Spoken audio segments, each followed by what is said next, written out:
Adapun video itu menjadi viral setelah diunggah oleh akun Instagram @andreli48 pada hari ini, Kamis, tanggal 17 Juni tahun 2021.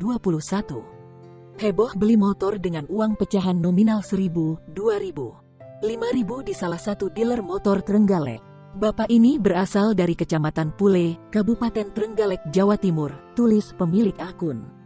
Setelah ditelusuri, video itu mulanya dibagikan oleh akun Instagram dealer tempat di mana membeli motor, @karya_agung_motor pada tanggal 24 Mei tahun 2021. Dijelaskan, pembeli sepeda motor dengan uang pecahan Rp2.000 tersebut merupakan warga Jombok, Pule, Trenggalek, Jawa Timur.